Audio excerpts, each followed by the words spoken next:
দক্ষিণ এশিয়ার ডার্বি খ্যাত উত্তেজনায় টৈটম্বুর ম্যাচে শিলংয়ে খেলতে নামছে ভারত বনাম বাংলাদেশ। এই দলে কেমন হবে বাংলাদেশের পরিকল্পনা? হামজা কি পারবেন সুনীল ছেত্রীকে আটকে রাখতে? বাংলাদেশ কি পারবে ভারতের বুক থেকে জয় নিয়ে মাথা উঁচু করে দেশে ফিরে আসতে? কারা এগিয়ে আছে এবং কেমন হতে পারে দুই দলের একাদশ? বাংলাদেশ আর ভারতের ফুটবলে র্যাঙ্কিংয়ের বিস্তর ফারাক থাকলেও মাঠের ফুটবলে তা একেবারেই বেমানান। বিশেষ করে র্যাঙ্কিংয়ে ১৮৫ নম্বরে থাকা বাংলাদেশ যখন ১২৬-এ থাকা ভারতের বিপক্ষে নামে, তখন যেন অলিখিত কাব্যের কাহিনী বিস্তার করতে শুরু করে লাল সবুজেরা।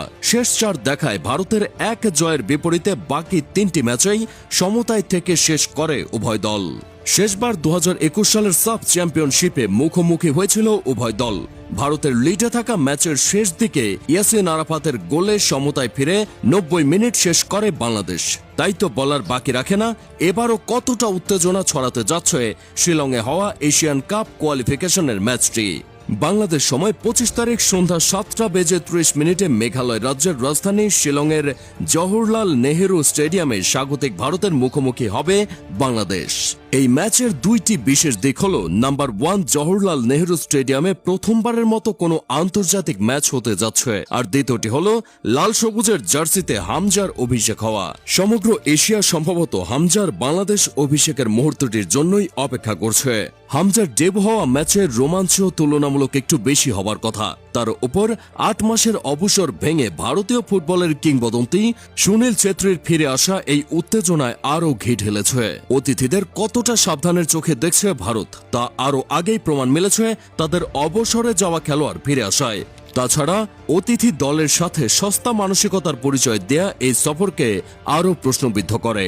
দুই দলের ২২ জন খেলোয়াড়দের বাইরেও এই ম্যাচে পরীক্ষা দিতে হবে দুই দলের দুই স্প্যানিশ মাস্টার হ্যাভিয়ার ক্যাব্রেইরা ও ম্যানুয়েল ম্যাকেরজোকে। টিম সিলেকশনের দর্শকদের আপত্তি থাকা কিংবা প্রবাসী ফুটবলারকে ডেকে এনে আবার ফিরিয়ে দেয়া নানা কারণে সমালোচনার তুঙ্গে আছেন বাংলাদেশের কোচ ক্যাব্রেইরা। এরূপ পরিস্থিতিতে ম্যাচের পজিটিভ ফলাফলই তাকে স্বস্তির ছোঁয়া এনে দিতে পারে। একইভাবে ভারতের কোচ মার্কেরজের জন্য টার্নিং পয়েন্ট হতে পারে এই ম্যাচ।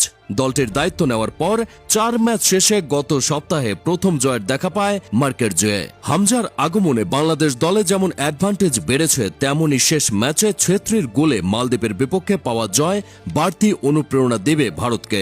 বিশেষ করে বাংলাদেশের বিপক্ষে ছেত্রী বরাবরই সেরা পারফরমেন্স বের করে আনেন। ক্যারিয়ারের শত গোল থেকে ৫ অঙ্ক পিছিয়ে থাকা ছেত্রীর বাংলাদেশের বিপক্ষেই আছে ৬টি গোল। বাংলাদেশ দল চিরচেনা ৪-৪-২ ফরমেশনে খেলতে নামার সম্ভাবনা বেশি, তবে মিডফিল্ডের ৪ জন ১-২-১